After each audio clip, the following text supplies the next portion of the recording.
My quick tips today are actually, I'm stealing them completely. I'm just going to be right out there and I am taking them because Lucinda Gifford, who is a terrific Australian author, wrote a guest post for my blog called Five Mistakes I Made with My Kids and Writing and How I Made Up for Them.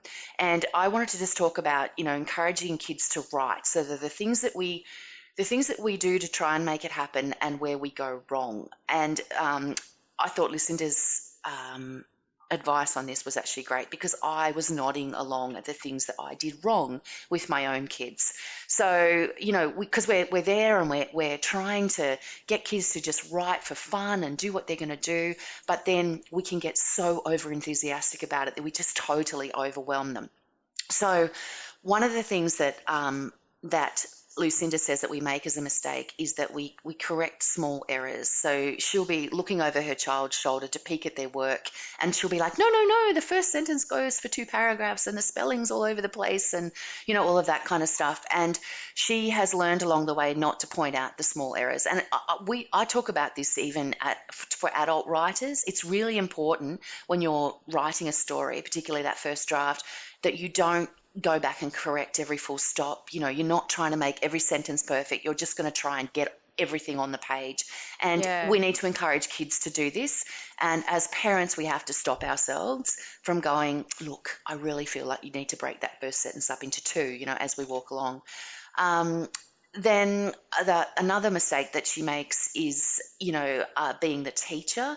So the kid will be writing at home. They'll be, coming up with some amazing stories. And I'm packing up my house at the moment. And one thing I have discovered, by the bucket load, by the box full, is um, is stories because Book Boy used to write.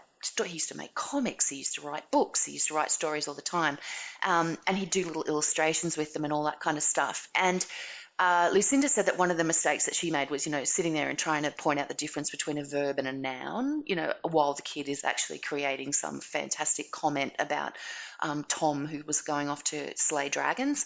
Um, Leave that to teachers at You leave it to school. the teachers. Let Yeah. the teachers do that. You need to just focus on what a great idea it is, or get them to act a story out. I always encouraged Book Boy, when he came up with a story idea, to do some illustrations for it and to stick it together and to make it look like a book, because I've got to tell you, having those things now is just an absolute joy. And I pull them out and I show them. And he had this fantastic one called The Story of the Knight Who Ran Away. So it was this, like, broken down. It was the structure was good, beginning, middle, end.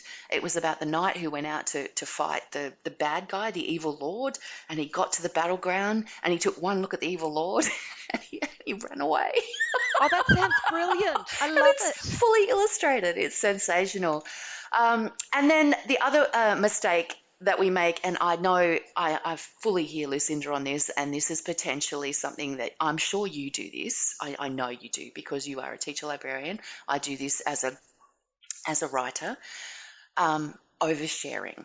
So, as Lucinda says, the kids, it's like, oh, you're writing about a dragon. Have you read Dragon Rider? Here it is. Oh, look, here's a picture of a dragon on Pinterest. We could get Dragonology from the op shop. There used to be a show about dragons when I was a kid. Let me look it up. Hello?